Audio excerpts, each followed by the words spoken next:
Well, on this edition of Auto Insiders, I have the privilege and the pleasure, of talking to Mr. Demere NeSmith, who happens to be the husband of one of our great car coaches, Ashley. Demory, welcome to the show. How are you today? I'm doing wonderful. Thanks for having me. Yeah, I am so thankful that your wife said you could appear on the show. Yeah, I'm glad to do it. I hope I can give you some insightful information.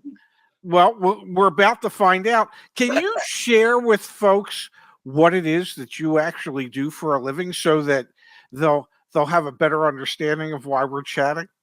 Uh, Much of nothing right now. I've got some rental properties, and I take care of my wife, and my mom's got a big farm here next to us, and we keep that under control and the grass cut and things like that. But just enjoying being kind of semi-retired, I guess. And what did you do before you were semi-retired? Only the car business, brother. Tell me about it. What about the car business? What did you do? Well, you name it, and I've done it in the car business now. We started back in 1974 when I was 2 years old. My dad bought the car business, and so I've been raised in it. Wow. The get-go. So if I just heard you correctly, you didn't have a choice about what it is you were going to do in life. That You were going to end my up understanding. and the dealership when you guys had it, where was that located? In Claxton, Georgia, a town of about 3,500 people, South Georgia. And can you share how a store, what kind of store was it, so we can level set? Well, Chevy Buick GMC. Okay. So can you share how a store in Claxton, Georgia, population 3,500, was one of the largest wholesaler of GM parts in the entire country? How could you do that? Well, first of all, I had a heck of a great parts manager, excuse me. Yeah. Just a wonderful guy. And he was a real go-getter. It's about like anything else in life. You have to have somebody with fire in their belly. And luckily we had that. He had some great vision, and we put our heads together and wound up getting one of the largest accounts in the performance engines world, or performance parts, through Summit. So there for 7 years, every General Motors part that was sold in the entire world rolled through the doors in NeSmith Chevrolet in Claxton. Doesn't that seem outlandish to you? Because it sure does to me. It did, but you know what? We just started asking them because we knew. See, at the time, General Motors was the only one that wouldn't sell direct to these big wholesale operations, and we just began talking to them for years and telling them we'd love a shot at their business. And finally, they showed some interest. And my parts manager said, "Well, I tell you what, we're going to stay on them." I said, "No, we're not. We're going to get on an airplane and go see them." Yeah. So we wound up in Talmadge, Ohio, and talked with the guys there and wound up procuring that business. In addition to that, we wholesale GM, like warranty motors, or if a vehicle broke somewhere, and any drivetrain parts, we did that as well. Now, doesn't it seem odd that in a town of 3,500 people, and I don't know how many cars your store sold. It was Chevrolet, Buick, GMC. I mean, what was a typical month like at your store? Well, as you know, it varied. Our heyday was in 04, and we were selling about 175 new and used a month. But we were, 110, 115 was a good solid month for us. In addition, in fact, we sold as many dollars worth of parts as we did automobile. Really? Oh yeah. And I mean, I'm flabbergasted, and I'm almost speechless emphasis on the almost. I mean, I can't get over that in a small town in Georgia, population 3,500 dollars, that you were, if what, the largest wholesaler of GM parts. We were the largest in the country for performance parts and powertrains, engine, transmissions, and any performance parts for a long time. And I tell you what else we did. We got very involved in the dirt racing circuit. In fact, we had NeSmith crate late models because, General Motors wanted to get involved in this business, and we sold a majority of dirt late model race car engines for many, many, many years. I mean, when people talk about finding a niche, I mean, nobody did. I mean, think about it for a second. Nobody did a better job of that than you and your team. We didn't. We did the best we could, and I'm telling you, it was a real blessing. And I'm telling you, it really paid off for us in late 07 through 2009 when, everything went through the toilet, and we were still making money and making good money, but it was all because of the parts business. Wow, that is just amazing. I take it you have since sold the dealership? Yes, sir. We did do that. Sold it in late 18, and so I've been moving around, and we took our child to 2 different states. He has dyslexia for a couple of years, and that's the main reason I needed to get out of it. Do you miss the car business? I do miss it because I felt like I was pretty decent at it. I enjoyed it. I enjoyed the interaction, but it just gets so difficult dealing with these manufacturers nowadays. Now, I'm so thrilled you said that. Why? Because I've always felt that, but why did you feel that way? Well, many, many, many reasons.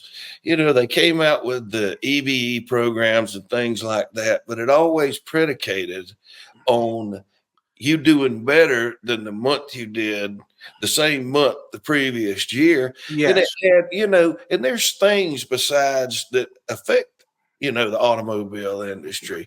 And so basically, back in those days, it wasn't certainly like it is now, it was a cutthroat business.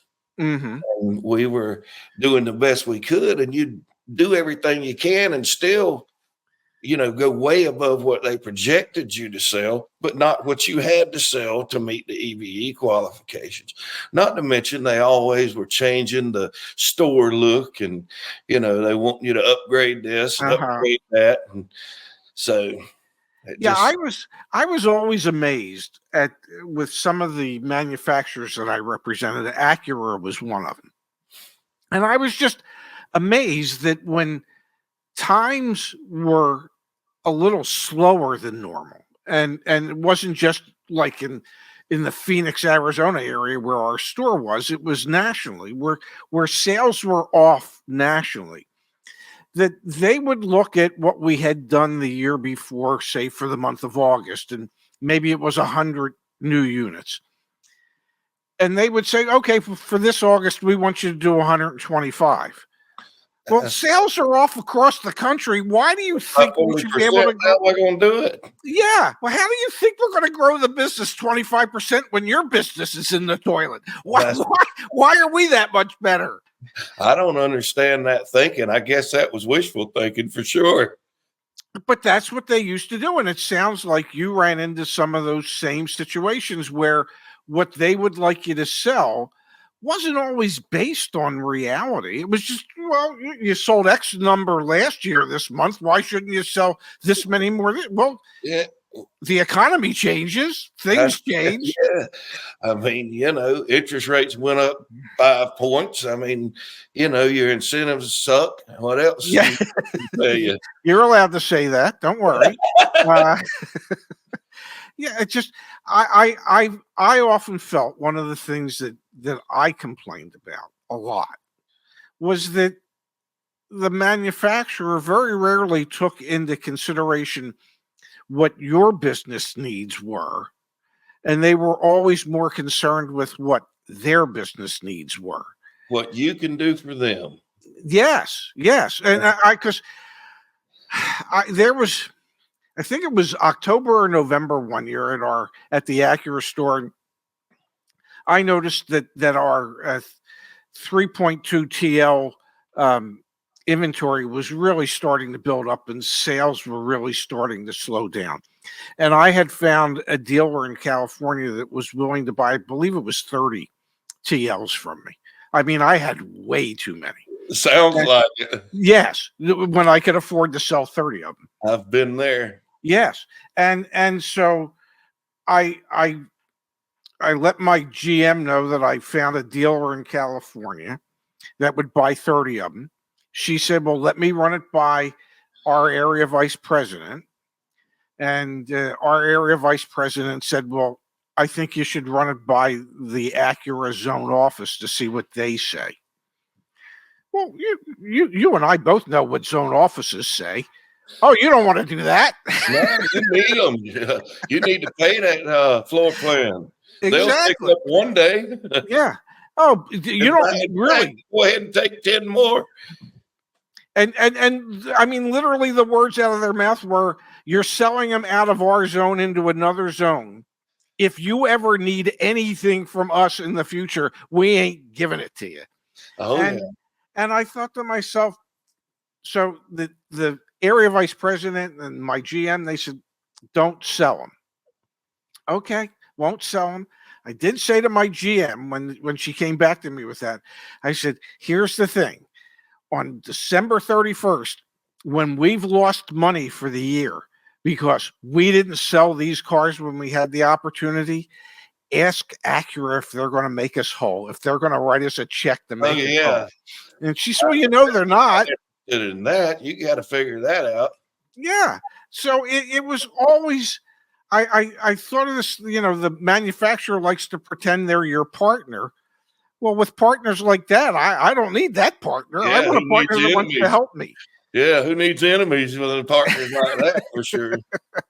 Now, when you were a Chevy, GMC, and Buick dealer, so I'm guessing that was back in the day when it was GMAC, and you probably had. I had GMAC. We had GMAC, and then it went to Ally. Okay. And did they have hold your floor plan line of credit? They did. They did on you. Now, we were pretty fortunate. It got a little rough there at the end, but most of our used, luckily, were paid for. But yes, new, that's just you got to take advantage of the floor plan credit until you wish you hadn't. and that's something that I don't think the general public really understands, that how much it can cost a dealership to have 175, 250 cars sitting on their lot trying to get sold. They don't sit there for free. Well, and you're exactly right. And they need to understand also that as a car dealership, you're not making 50% profit. You're lucky to get 3, not counting the past few years. Yes. But, and then you're sitting there. Yeah, we're paying interest just like the consumer's paying interest on one car. We're paying it on 100, 150, 300, whatever we have. Yes. It's typically has always been at prime rate plus about 1% or so. Typically, yeah. And so when back in, let's say, during the financial crisis, 2008, 2009. Yep. And maybe even after that, people, when I say people, customers, let me see if you agree with this. Customers would like to believe that if you're selling a $40,000 vehicle, well, that you're making, I don't know, $10,000 to $15,000 on that car. Oh, I know it. I know exactly what you mean. Yes, and I know, because I was a new car manager at a lot of stores, that in many cases the new car departments don't necessarily make a profit. Absolutely, because they not only do they have all the extra expenses, they typically take up a majority of the rent and all the other things that are associated with business. And people don't believe me when I say at a mass market store, and you sold Chevy, Buick, GMC, that up until about 4 years ago, that the average front end gross profit, the profit from what you paid for that vehicle to what you sold it for, was somewhere between $200 and $300. Is that about accurate? Oh, absolutely. That's for sure. You may do a little better on a few, but then there's a lot of them you was lucky to lose 100 or 200 just to make them go away, to have to slow down the bleeding from the interest payments. And I people don't believe me when I tell them that. You ran the dealership. It's you just work on averages. That's it. And then, and then not only that, but the manufacturers has got it where you need to turn and burn. They want you, they won't mash, they don't care what you make. They just want you to get rid of their automobile so you can buy another one from them. Well, yeah. I mean, you know what? I'm going to share what I think is a funny story. You might not think it's funny, but I thought it was funny. I took a 5-year hiatus from the car business, and I opened a golf store. And I had a Golf USA franchise. And at that time, Spalding was very big in golf equipment and golf balls. And my Spalding rep came in and he said to me, Ray, you need to buy the 15 ball pack. People can come in, they can buy, instead of a dozen, they get 15 golf balls. And they cost you on the wholesale level, they're $15.99. Okay, great. What do you suggest I sell them for? Oh, no more than $14.99. Yeah, you want to sell them, don't you? Yeah, and I'm thinking, well, wait a second. Why? Well, it's a price leader, Ray. You advertise it, you bring people in, and they will buy other things that you can actually make money on. Now, right. And then he said to me, in order to participate, you have to agree to buy all of our golf equipment. And I had some of their golf, and I lost money on every club of theirs that I sold. So I'm thinking to myself, well, why do I want to compound that with every golf ball of yours that I sell? The only person I seem to be helping here is you, my rep. He goes, sure. Yeah. And the customers think they got a price leader. Wow, I'm not in this for my health. Well, I looked at him and I said, well, I don't want you to take this wrong, but get out of my store. Yeah. and please take your clubs with you. Yeah, because I'm not interested in just helping you. If there's no upside for me, what's the point? There is none. Yeah. And, the car business has gotten that way in some aspects. At one time they were. Yeah, no, absolutely. What is it you miss most about not being in a store on a daily basis? I think just the interaction with people and making something happen. Seeing the folks that smile. And I actually listened to you talk to Kelly, the car mom, and that was a very interesting podcast. And just as she said, just making people feel comfortable and enjoying the process. That didn't always happen. Because a lot of people come into the business thinking, hey, he's going to make a lot of money on me, take advantage of me. And unfortunately, bad apples have created that. Oh, sure. But you were in a small town. I mean, I got to believe if you're in a town of 3,500 people, and I'm guessing, your marketing area was the county in which you were in or something like that. And so what was maybe the total population of the area that you were expected to sell to? Well, we were responsible for 2 counties. Okay. Well, actually 2.5. We were responsible for Tatnall, Evans, and half of Bryan. Combined, there may have been at the time, 45, 50,000 people. But we were actually very, very, very fortunate in that we had a lot of repeat customers from well beyond those areas. In Mhm. fact, probably 70% of our customers. Now we did very well, in Mhm. our markets, but we had about 60 to 65% come from outside of our markets every month, every year. So we were very lucky. You were, but the what I was I would just think that if your market area, your primary market area that the manufacturer likes to call it, um, entails about a population of about 45,000 people, you can't afford to piss them off.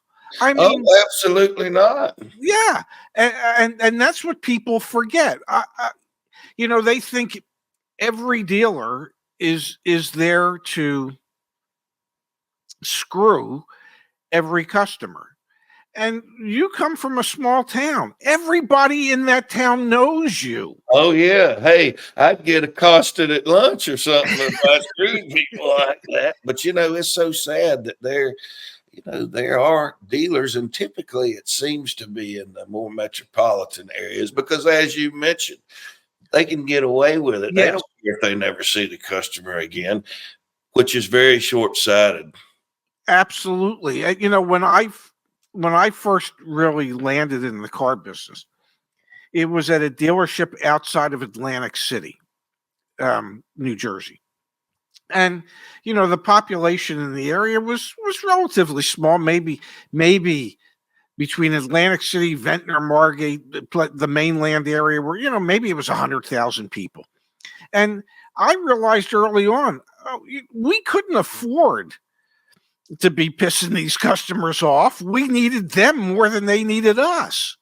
That's absolutely the fact. I mean, basically, what these dealers seem to be forgetting is that ultimately we want our customers to take money out of their checkbooks and deposit it in ours. Yes. To try to get over on somebody, how often is that going to work for you? Once, unless you're dealing with somebody who is very uneducated. Well, When it comes to and unfortunately, that there are a lot of that going on as well. And I just think the work that you guys are doing are so wonderful. thank you. I appreciate you saying that.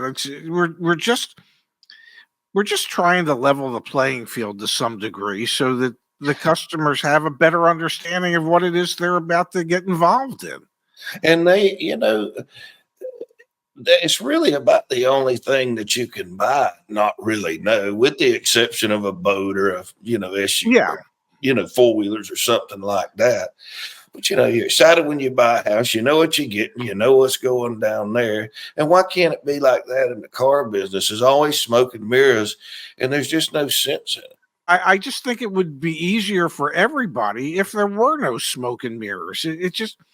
It's got to be easier for you as a dealer to not have to go through that. Oh yeah, but we did it to ourselves. We've done it absolutely to ourselves over the years. Well, when you say that, what do you mean by that? Well, I mean, dealers are all they're interested in. A lot of them is what can I do today to make the most money? We'll worry about tomorrow. You know, that really ain't a very far-sighted Mhm. way to run a business, in my opinion. Well, I think you have the right opinion. I mean, my son always likes to say we should be in this for the long game, not the short game. Yeah, because there's too much to invest in these things. Automobile dealership, as you know, that dinosaur eats. So you need to do everything you can to be sure it's getting fed. And that means taking care of your customers, taking care of your employees, and giving them the skills they need to do that objective. How many employees did you have at your store? I had about 65 full time, and then we delivered parts all over the Southeast region, and I had another 20, 25 delivery guys. You were responsible for a lot of people. Well, yeah. Yeah. You should be very proud of yourself for that. Oh, I am. Like I said, we did a very, very, very good job. But another reason that I think we did so well is back in 1990, my dad actually, I think, said it was the second, but I meant the third. But as far as I know, we were the second dealership in 1990 in the country to go to one price buying. No hassle buying is what we called it. We put our best deal right in the window, and it worked for a long time, and it would still work to this day. And it does with the used for sure, but the manufacturers there has muddied up the water so much. With you qualify for this if you're a military, you qualify for that if you're a lease, you get extra money if you're not a current GM owner. You get more money if you are a current GM owner. You know how it is. Yeah, between conquest money and loyalty money and first responder money, and yes, least I don't. It just gets, and no wonder people are confused. Heck, we as car dealers got confused. Well, especially when the manufacturers would come up with stair-step bonus programs for dealerships. Well, where exactly right. Yeah, where he is a prime example of that. Yes, and at least in my opinion, I don't know if you'll agree with this, but I always thought that stair-step programs that manufacturers would come up with absolutely ended up cheapening their brand. And I believe you're exactly right. Yeah, because they forced us to just give the stuff away from day one to hopefully hit something. And if you did hit it, then so you're on a stair-step program, you make money on 10% of them. The rest of them you're giving, and that money is what you stair-step at the maximum. What would you get, an extra 1,000? Exactly. I mean, you lost money on 40 cars to make 10,000 on 10 other ones. But I guess it was a good ploy for them, just like the golf balls.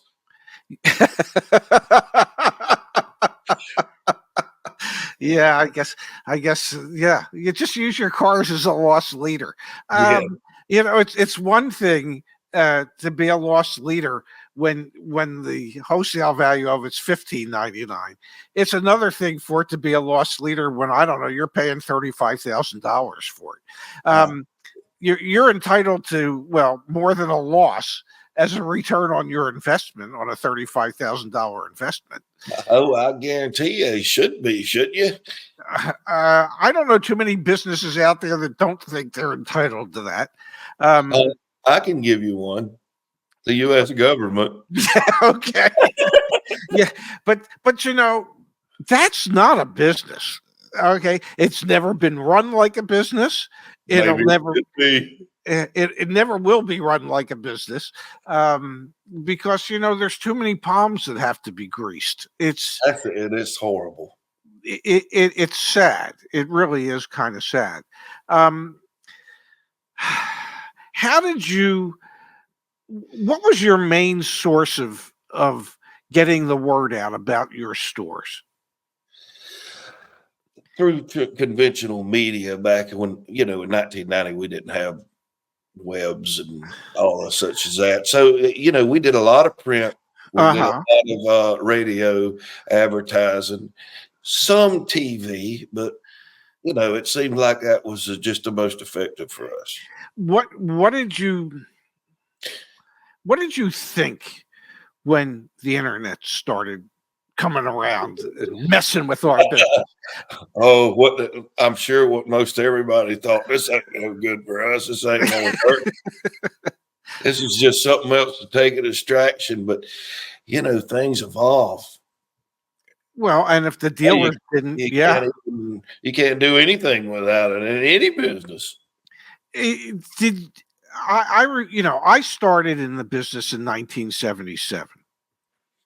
So I was convinced when the internet started up, and everybody said, "Oh, this is going to change the industry, and you're going to be able to sell cars, and people won't even have to come in." And I kept thinking to myself, "Who's going to be stupid enough to buy a car and not test drive it?"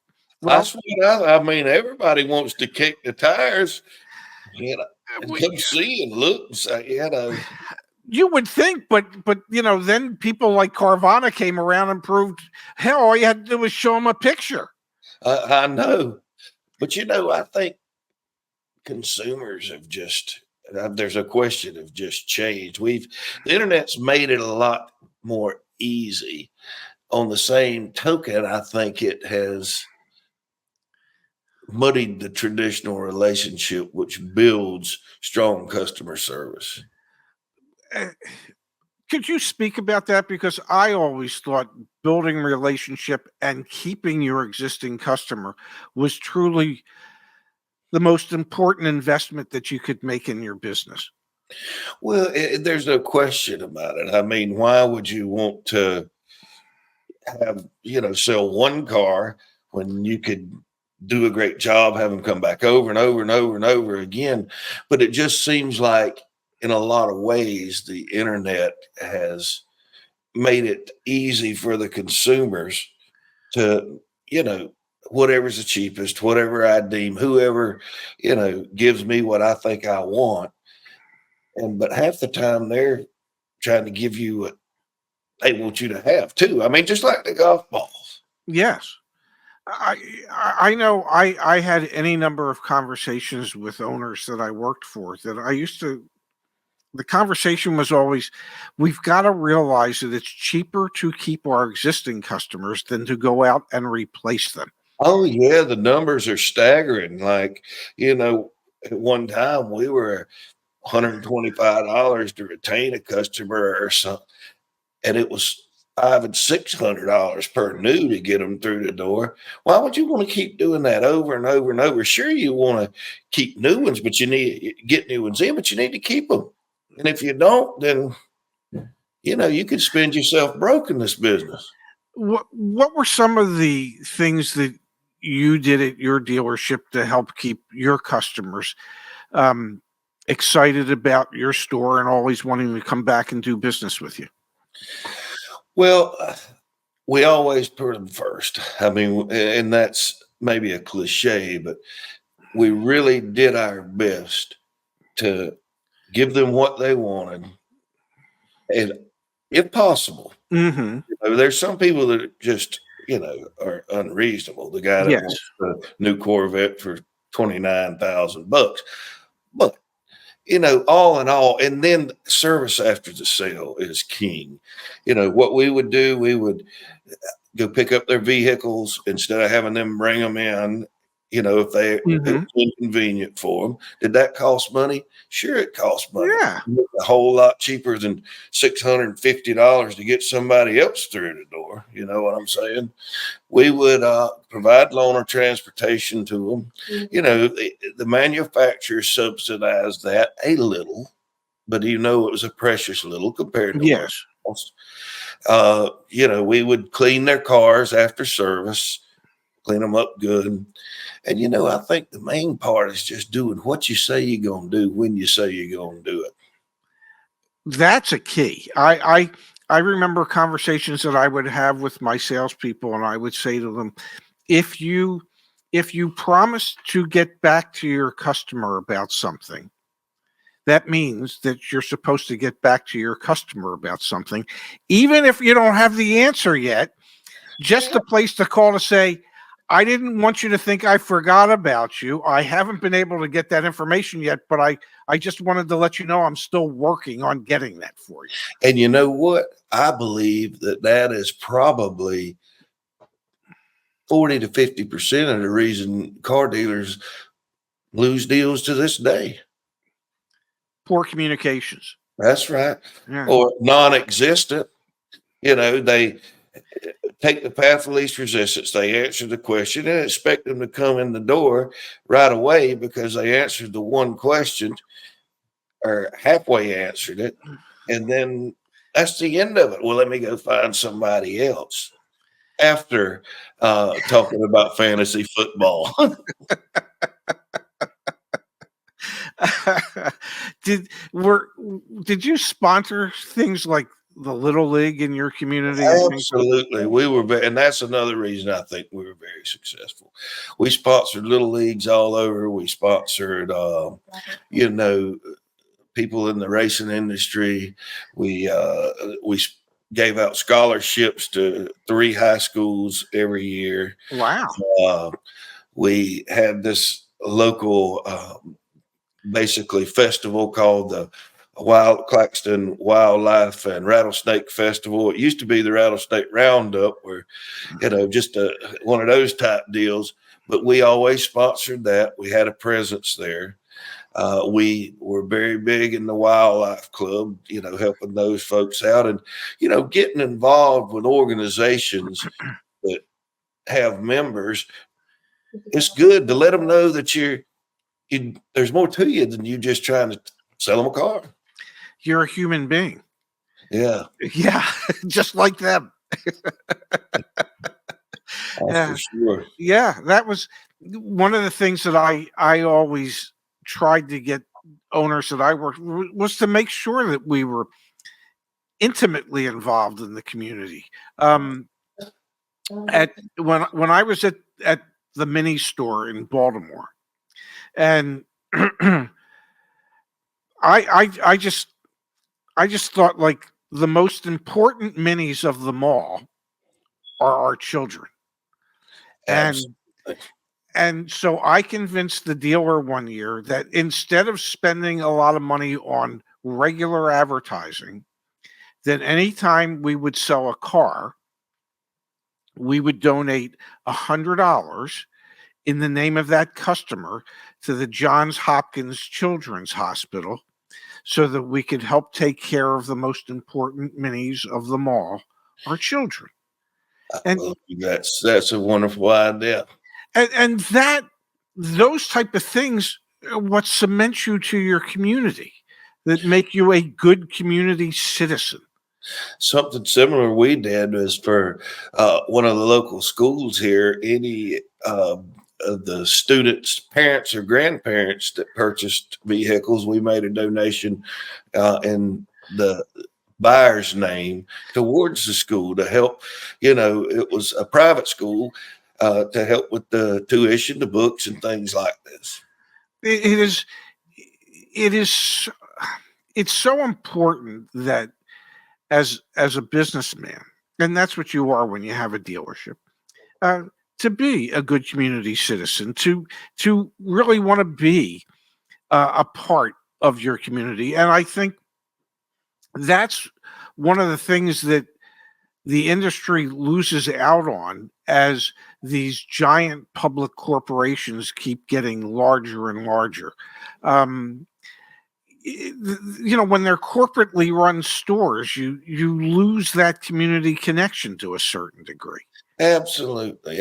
And typically they bring, folks from outside the community, well outside, to run the stores, to be salespeople, to handle the used cars, and they have no connection with the community other than to try to make themselves and the company money. Then they get in their car and go back to wherever. Do you see yourself having another dealership at some point in time? Be honest. Probably not. Probably not. Why? I'm just, I'm not up in age, but oh, come on. How old are you? I'm 51. You're a young man. I know I'm young, but the car business is a lot of hours. It is, it's very demanding. Yes. You worked in it for what, 40 years? 43 years, yeah. And it's the fun eventually in the day-to-day grind, not the aspect of selling the cars, not the aspect of enjoying what you do. It's just the grind of every day. And I tell you, everybody will tell you this as well. It's hard to get good employees. And I had a whole lot more problem out of my employees than I ever did, out of our customers. Mm-hmm. But times have changed, people respect now more time off. They got to have time with their children. And we overlooked that in the car business for a long time. Yeah, that was one of the things that I hated about the business. That's the main thing that my children hated about the car business is that, for instance, 2 nights ago was Halloween. Well, Halloween always falls on the last day of October. Yeah. And that's always, you got to pack as much into that day as you can. Yes. So if you're in the car business, that last day is the important day. Damn it. I don't know. Maybe I could count on the fingers of one hand the number of times I saw my kids dressed up in their Halloween costumes and being able to be there with them when they went trick-or-treating. And that's the way I was, and certainly the way my father was. But he started it out, and he had to put the long hours back in the days. But it's so important to have the family time. And another thing, you bring up, it's not the long hours, but you never know when you gonna get to walk out of a car dealership. It's not like turning the key on a bank. How many times have you been an hour after typical closing time and you get another customer come out on the lot? Hey, if you got good sense, you got to take care of them. But eventually that wears. And you just brought something up that I don't know how it got programmed into car people to think this way, because last time I checked, the people that own Walmart are pretty wealthy, and their store has an opening time and a closing time.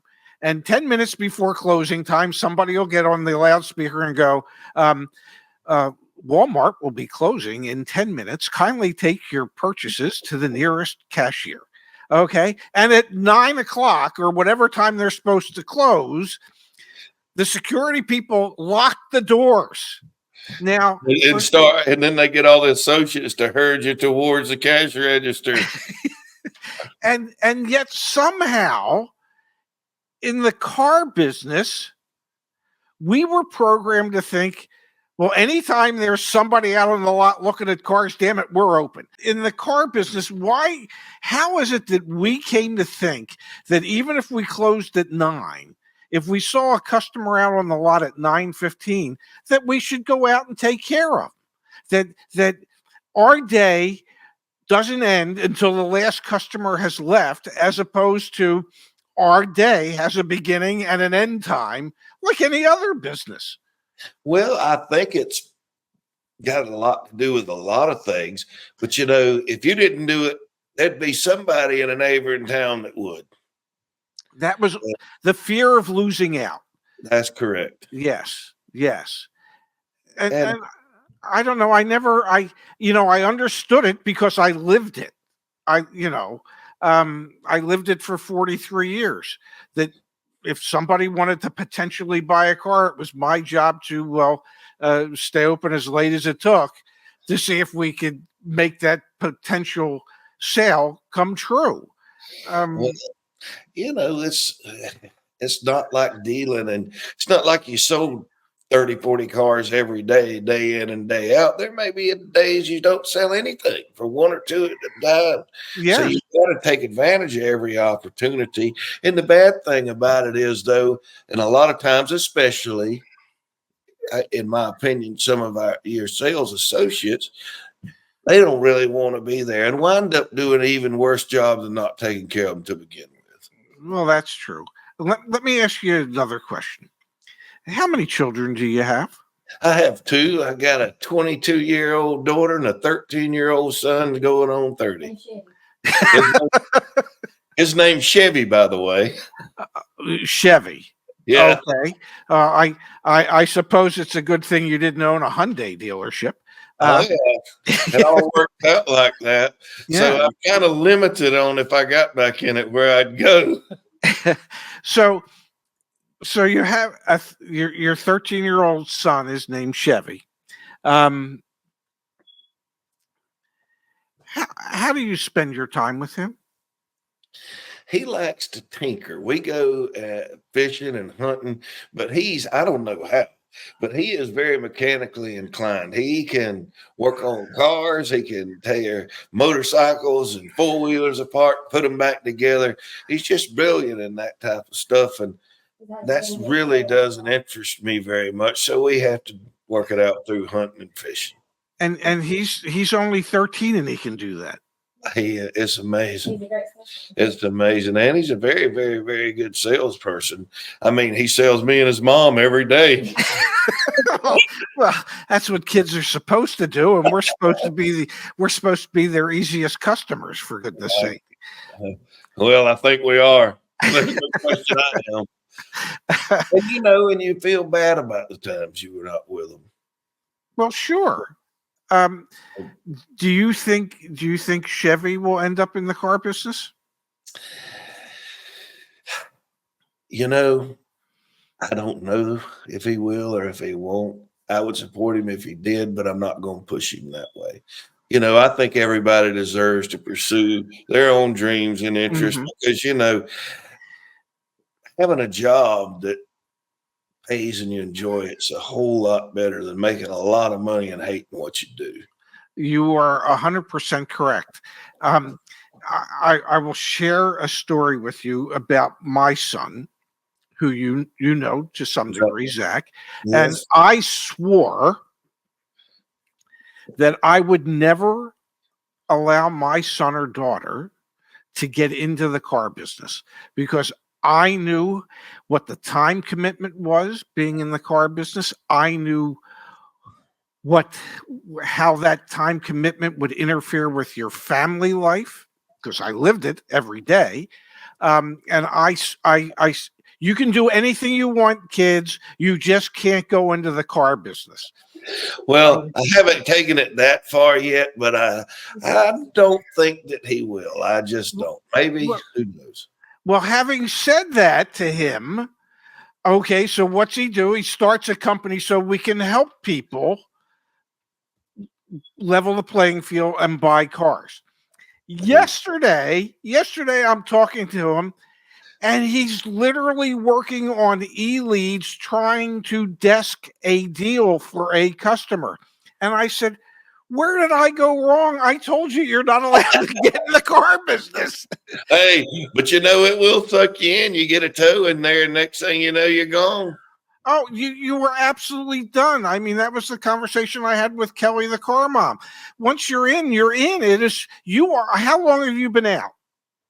I've been out for 6 years. Okay. You're fortunate because, as you know, most people that get sucked in stay in. I know they do, but it's a little different for me. There's just not a whole lot of opportunities unless I got into the used car market, and which is very lucrative and something that I've thought about doing. It can be lucrative, but it's there again, it's just back to the ground, and that'll just wear on you.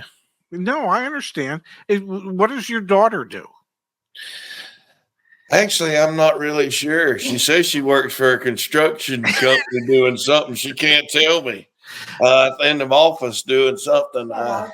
She's got a biology degree from a local university. Very, very, very smart young lady. And so does her boyfriend.